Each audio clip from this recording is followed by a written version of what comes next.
আসসালামু আলাইকুম রহমতুল্লাহি ওবরাকাতুহ। দূরে কাছে দেশে প্রবাসে যে যেখান থেকে আমাদের আজকের এই ভিডিওটি দেখছেন সকলকে জানাই আদর্শ টিভির পক্ষ থেকে আন্তরিক শুভেচ্ছা এবং অভিনন্দন। আজ আমাদের আলোচনার বিষয় হলো কেমন বাংলাদেশ চাই। তো বন্ধুরা, প্রথমেই বলে রাখি একটা জিনিস, স্বাধীনতা অর্জনের চেয়ে স্বাধীনতা রক্ষা করাই কঠিন। আবার অরক্ষিত স্বাধীনতাই পরাধীনতা। আমরা কোথায় আছি? বাংলাদেশ দীর্ঘ 16টি বছর পরে এক রক্তক্ষয়ী বিপ্লবের মাধ্যমে ছাত্র জনতার বিপ্লবে হটতে বাধ্য হয়েছে বাংলাদেশের স্বৈরাচার খুনি মাফিয়া শেখ হাসিনার সরকার।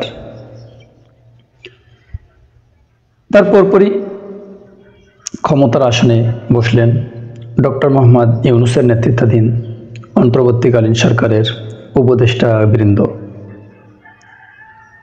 একে একে দেশ সংস্কারের কাজ। কিন্তু আমরা কেমন বাংলাদেশ চেয়েছিলাম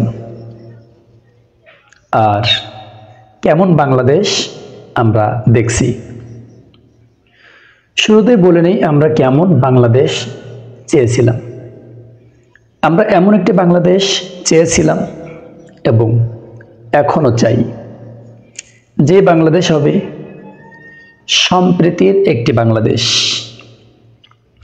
যে বাংলাদেশে কে আওয়ামী লীগ, কে বিএনপি, কে জাতীয় পার্টি, কে জামাত ইসলামী, কে কোন দল করেন আমরা দেখতে চাই না। আমরা এমন একটি বাংলাদেশ চেয়েছিলাম এবং চাই, যেই বাংলাদেশে কে বিসিএস ক্যাডার, কে সরকারের প্রধানমন্ত্রী, রাষ্ট্রপতি, কে মন্ত্রী, কে এমপি, আবার কে দিনমজুর, কে ভ্যানওয়ালা, কে রিক্সা চালক। আমরা এমন একটি বাংলাদেশ দেখতে চেয়েছিলাম সবাই এক কাতারেই থাকবে। আমরা এমন একটি বাংলাদেশ দেখতে চেয়েছিলাম যেখানে ধনী গরিবের কোনো ব্যবধান, বৈষম্য থাকবে না। আমরা এমন একটি বাংলাদেশ দেখতে চেয়েছিলাম যেখানে মুসলিম ও অমুসলিমের কোনো বৈষম্য থাকবে না। মুসলিমের প্রয়োজনে অমুসলিম এগিয়ে আসবে, অমুসলিমের প্রয়োজনে মুসলিম এগিয়ে আসবে। আমরা এমন একটি বাংলাদেশ দেখতে চেয়েছিলাম এবং দেখতে চাই যেখানে একজন মুসলিম মাত্রই ধর্মীয় অনুশাসন পালন করবে, একজন হিন্দু তার ধর্মের অনুশাসন পালন করবে, বৌদ্ধ তার ধর্মের অনুশাসন পালন করবে, খ্রিস্টান তার ধর্মের অনুশাসন পালন করবে। আমরা এমন একটি বাংলাদেশ দেখতে চেয়েছিলাম যেখানে মন্ত্রী পরিষদ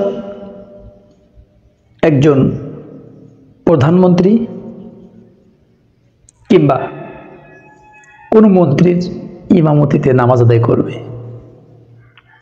বিশ্ববিদ্যালয়গুলো ভাইস চ্যান্সেলরের ইমামতিতে ছাত্র, শিক্ষক, কর্মচারী সবাই নামাজ আদায় করবে।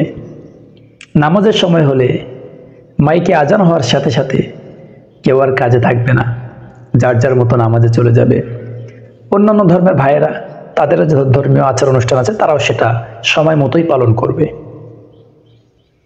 আলহামদুলিল্লাহ, আমরা কিছুটা হলেও তার নমুনা দেখতে পেয়েছি।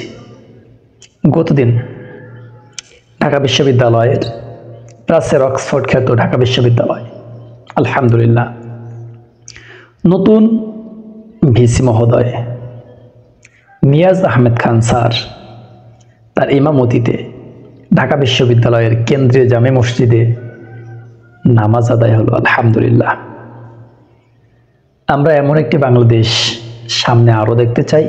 শুধু ঢাকা বিশ্ববিদ্যালয় নয়, বাংলাদেশের প্রত্যেকটি বিশ্ববিদ্যালয়ের একই চিত্র হবে, বাংলাদেশের প্রত্যেকটি কলেজের একই চিত্র হবে, যেখানে কোনো বৈষম্য থাকবে না, যেখানে কোনো ভেদাভেদ থাকবে না, মারামারি থাকবে না, জুলুম থাকবে না। আমরা এক জুলুম থেকে বিদায় হয়েছি, আরেকটি জুলুম আমরা দেখতে চাই না। যেখানে কোনো জুলুম থাকবে না, অত্যাচার থাকবে না, হানাহানি থাকবে না, ক্ষুধার্ত মানুষ থাকবে না, গরিবেরা ক্ষুধায় কষ্ট পাবে না। ঠিক যেমন উত্তরাঞ্চলে বন্যা কবলিত মানুষের পাশে, ধনী গরিব উঁচু নিচু দল মত নির্বিশেষে সকলেই দাঁড়িয়েছে, ঠিক তেমনি বাড়ির পাশের গরিবটির জন্যেও সমাজের উঁচু শ্রেণীর মানুষ, বিত্তবান মানুষ তারা এগিয়ে আসবে। আমি খেয়ে থাকবো, আমার বাড়ির পাশে গরিব না খেয়ে থাকবে, এটা হবে না। এমন একটি বাংলাদেশ আমরা দেখতে চেয়েছিলাম। আল্লাহ রাব্বুল আলামিন যেন আমাদেরকে কিছুটা হলেও দেখার সুযোগ দিয়েছেন। আলহামদুলিল্লাহ, আল্লাহ রাব্বুল আলামিন যেন আমাদেরকে পূর্ণ মাত্রায় এমন একটি বাংলাদেশ দেখে যাওয়ার তৌফিক দান করেন। আল্লাহ হাফেজ।